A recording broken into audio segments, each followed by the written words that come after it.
Beni dünyanın her bir yerinden seyreden vatanımın güzel insanlarını saygı ve sevgiyle selamlıyorum. Kanalıma hoş geldiniz, sefa getirdiniz.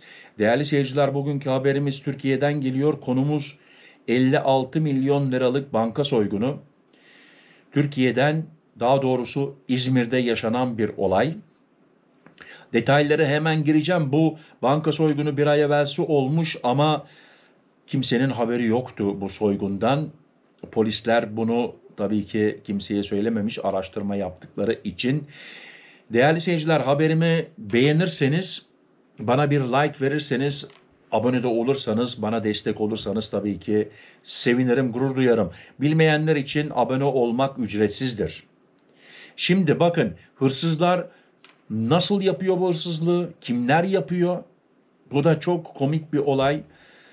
Ve paraları nereye saklamışlar? Bu 56 milyon liranın hepsi Türk lirası değil, yarısı döviz. Artık euro mu, dolar mı, e, Dubai parası mı bilmiyorum. Döviz, yarısı döviz. Fazla değerli vaktinizi almadan hemen habere geçmek istiyorum. 56 milyon liralık banka soygunu. Ailece bankayı soydular. Ailece. Bakın, bu aile kim sonunda? Son yılların en büyük banka soygunu İzmir'de yaşandı. Karşıyaka ilçesinde yılbaşı gecesi şubelerden para toplayan kamu bankası aracını kaçıran hırsızlar ortadan kayboldu. Olay yeni duyuldu. Yaklaşık bir ay süren takibin ardından 56 milyon lira kaçıran 20 şüpheliden 4'ü tutuklandı. Olayı gerçekleştiren kişinin banka çalışanı olduğu, soygunu aile üyeleri ve arkadaşlarıyla planladığı öğrenildi.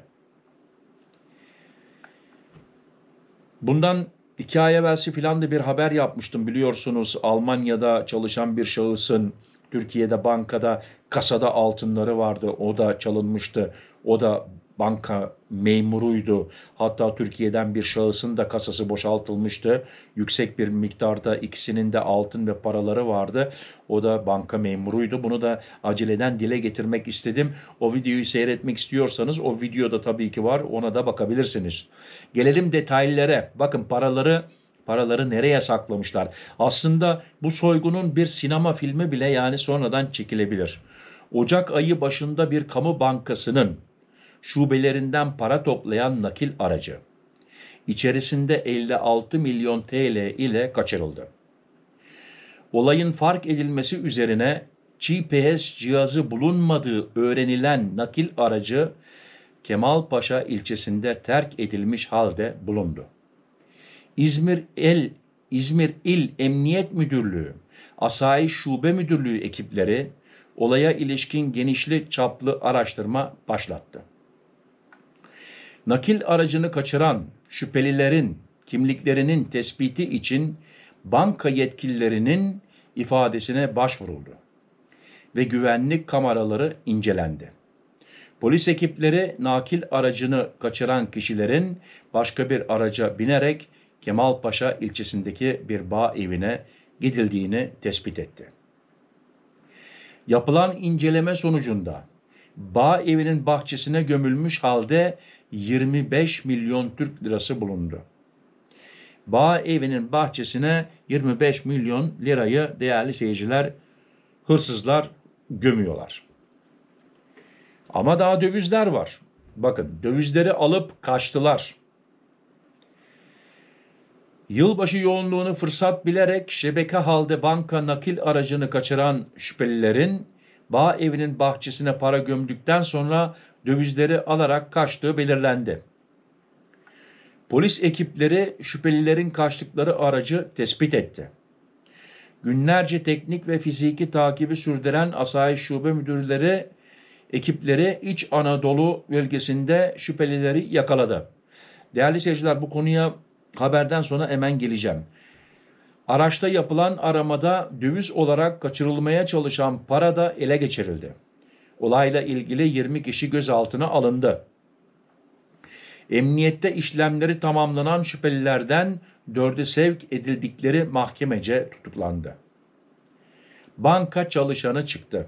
olayı gerçekleştiren kişinin banka çalışanı olduğu, soygunu aile üyeleri ve arkadaşlarıyla gerçekleştirdiği, operasyon sonrası araçtaki tüm paranın sorunsuz bir şekilde bankaya teslim edildiği öğrenildi. Değerli seyirciler, Türkiye'de bir araçla A'dan B'ye gittiğiniz zaman, bana inanın ve İsviçre'den büyük bir bravo gönderiyorum Türkiye'ye. Çok büyük bir bravo, helal olsun. Yani oradaki sistem, Türkiye'deki sistem İsviçre gibi bir ülkede yok. Burada da kameralar var, kameralardan bahsediyorum. Ama Türkiye gibi değil. Yani o konuda büyük bravo, helal olsun. Onun için Türkiye gibi bir yerde o araç bulunması çok kolay. Kamera sistemlerinden arayıp buluyorlar. Yani seni en son noktaya kadar takip ediyor. Oradan ondan sonra aramaya başlıyorlar. O arabayı öyle bir yapmanız lazım ki şeklini değiştirmeniz lazım. Rengini değiştirmeniz lazım. Plakaları değiştirmeniz lazım bulunmaması için. Onun için Türkiye'de o araç bulunur.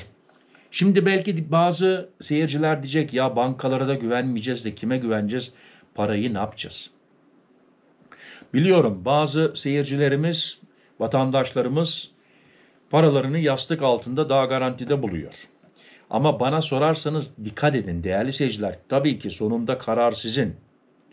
Yastığın altına koyabilirsin, dolabın içine, çekmeceye, çekmecenin üstüne, altına yapıştırırsın. Saklarsın bir yere. Dersin ya o garantide orada. Hırsız gelse de onu bulmaz. Ama değerli seyirciler şunu unutmayın. Bakın geçen de otel yandı.